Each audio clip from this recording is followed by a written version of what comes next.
Hello viewers, আসসালামু আলাইকুম। আপনাদেরকে আজকে রাজধানীর দিয়াবাড়িতে একটি অভিনব ব্যবসার কায়দা দেখাবো। হ্যাঁ বন্ধুরা, অনেক ধরনের পরিবহনের মধ্যে আমরা দেখেছি ব্যবসা করার জন্য।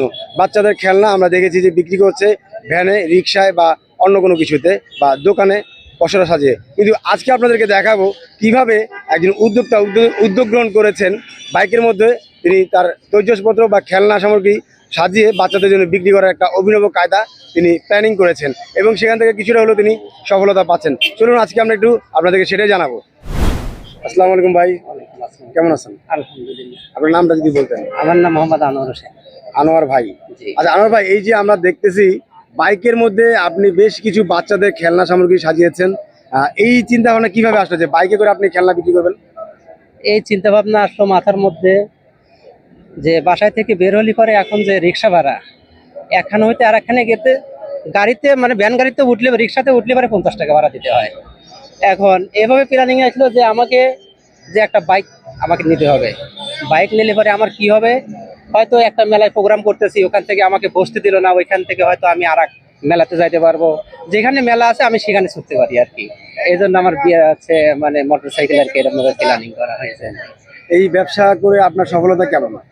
ব্যবসার সফলতা তেমন হয় না, এটা আসলে একটা ছোটখাটো একটা চাকরি করি আমি।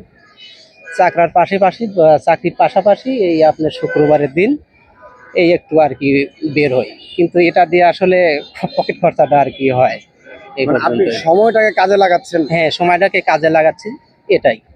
মানে এটা একটা উদ্যোগ গ্রহণ করছেন। উদ্যোগ গ্রহণ করছি, হ্যাঁ উদ্যোগ গ্রহণ করছি। এখন যে চাকরি করা হয় পাশাপাশি আমরা দেখতেছি যে আসলে সবাই তো চাকরির পাশাপাশি একটা কিছু করতে চাচ্ছে বা করে।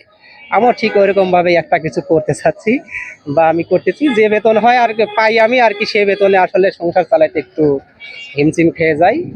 এখন এখান থেকে আমার যদি কিছু পয়সা আসে তাহলে আমার দেখা গেছে সংসারটা ভালো হবে আর কি। মানে পরবর্তীতে আপনি যদি দেখেন যে এটা ব্যবসা ভালো হচ্ছে, তখন কি অন্য কোনো চিন্তা ভাবনা করবেন? হ্যাঁ, পরবর্তীতে এটা ব্যবসা যখন আমার ভালো হবে তখন তো অবশ্যই এর চাইতে বড় ধরনের একটা কিছু করতে পারবো। এটা সবাই আশা রাখে আর কি, সবাই আশা করে এরকম একটা কিছু।